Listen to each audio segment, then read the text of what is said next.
secret back channel between FTX and White House closed the day after FTX filed for bankruptcy.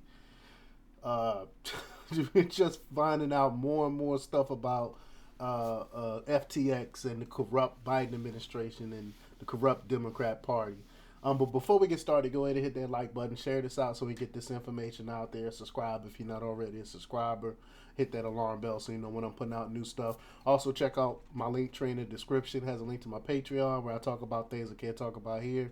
There's a link to my Instagram and my merch store where I will not comply t-shirts. So check that out as well.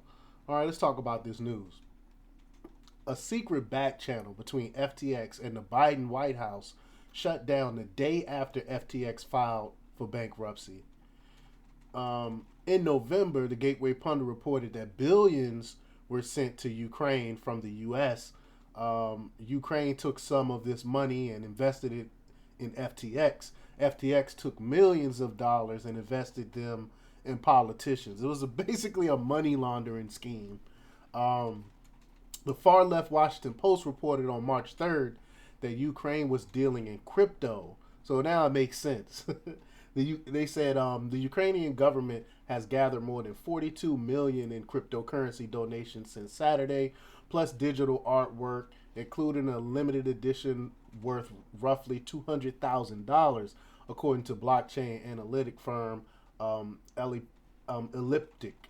The challenge is how the country cashes in on these assets to fund its war needs. This is crazy. They're funding wars with crypto.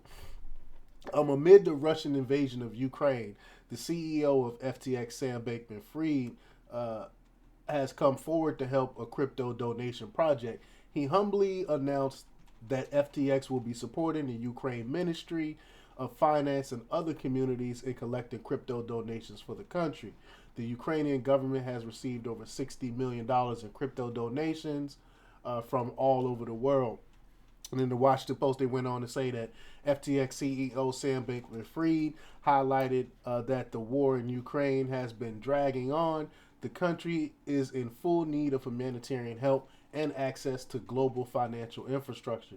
He also called attention to sanctions and the crypto during this kind of situation. He indicated that crypto exchanges should enforce sanctions announced by the government seriously.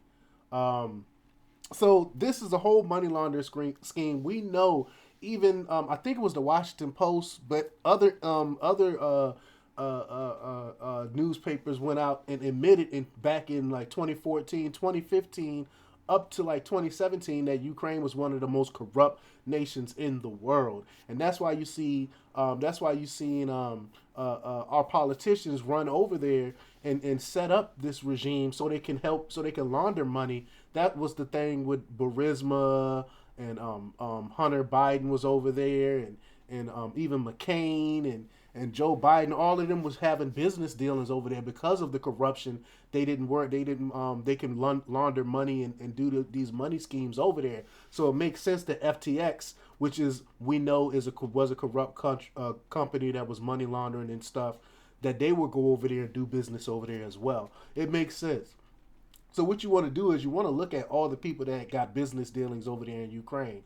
That'll let you know who the corrupt people really are. It was basically just it was a money laundering scheme. The money would go from FTX, SBF, so we would just call it SBF, to the Democrat Party, to then it would go down to what's his name, to Joe Biden, and then to Ukraine, and Ukraine would give it back. It was a big money laundering scheme. Now we learned that FTX and the Biden White House participated in a back channel that was closed the day after FTX went bankrupt. And I think I kind of alluded to it a little bit yesterday when I talked about his ex-girlfriend basically giving it up to the prosecutors. But this all came from a report at Far Left Politico. They reported on Thursday that Democrat operative and close advisor to Bankman-Fried named Sean McElwee had a direct back channel set up with the White House. I mean, they are so corrupt, and they keep getting away with this. That's what enrages me. They we shine a light on the corruption. We know this stuff is happening, but no one will be held accountable for it. McElwee is a well-known progressive activist who started the quote abolish ICE movement and in 2018 funded Data for Progress, a progressive think tank with an emphasis on influencing public policy through polling. DFP quickly embedded itself into the top players of the Democratic firmament. More recently, McElwee became a close political ally and advisor to FTX founder Sam Bankman-Fried. They were connected through Shore, according to a friend of both men. McElwee had easy access to the White House and the press, and he made sure they had access to him. He kept an open Slack channel at DFP that became a rolling conversation between McElwee, Biden administration officials, and some well-known reporters, a kind of journalists for the early 2020s.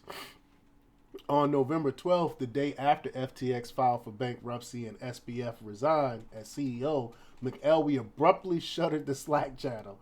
6 days later, he and Data for Progress began negotiating his exit from the firm he had built. Again, I alluded to some of this already yesterday, but we're going in a little bit more detail today. At the time, the reported reason for the rupture was that McElwee's well-known penchant for betting on the outcomes of elections created a conflict of interest for a polling firm. A slew of 2020 DFP polls had a GOP bias, and activists on Twitter, as well as some prominent Democrats, Pension reporters asked whether McElwee was cooking DFP's polls to affect races and cash in. And of course, we know that was actually happening. That's why we could never trust any of these polls, because they would do that just to sway people. They would lie on these polls. They will oversample and things like that. And I talked about that before. Sources at DFP insisted that this would have been highly unlikely, and that their polls had a GOP bias because of an oversampling of respondents via SMS. In the wake of this, DFP recently adopted a previously unreported, quote, gambling and wagering policy that prohibits employees from betting on anything related to DFP projects or clients. You would think you wouldn't do that anyway, but for them to have to put it in policy, that's crazy. The McElwee DFP breakup was ugly, but the two sides were trying to negotiate an amicable separation agreement and severance. Then, on December 13th, the U.S. Attorney for the Southern District of New York unsealed an 8-count indictment against SBF. The first 7 counts, which were about financial crimes, garnered the most attention, but it was the 8th count that turned heads in Washington, alleging a straw donor scheme in which SPF funneled corporate money to candidates and committees through third parties. And SDNY alleged that SPF had helped SPF and others known and unknown, the indictment says, made contributions, quote, in the names of other persons. So not only did he steal people funds, but he's doing these illegal election funding stuff that you can carry a lot of prison time.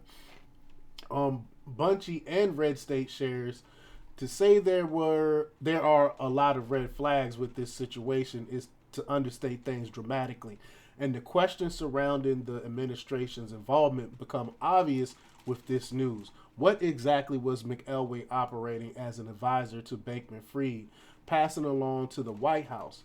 What exactly was the White House telling McElwee? Were they coordinating donations, discussing messaging, trading favors and influence, or was there something even more sinister going on? Now, we'll never get those records, even though stuff that's going on in the White House is supposed to be open records. We're supposed to be able to have access to it.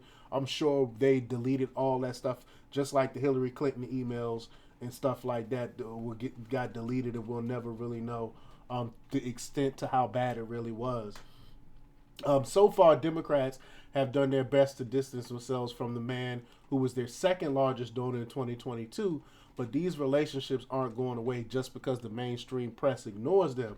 Having a secret back channel with the White House is a big deal, and people deserve to know what the government was doing, coordinated with a scam artist like Bankman Fried. And having backdoors like that if it's not illegal, it should be illegal.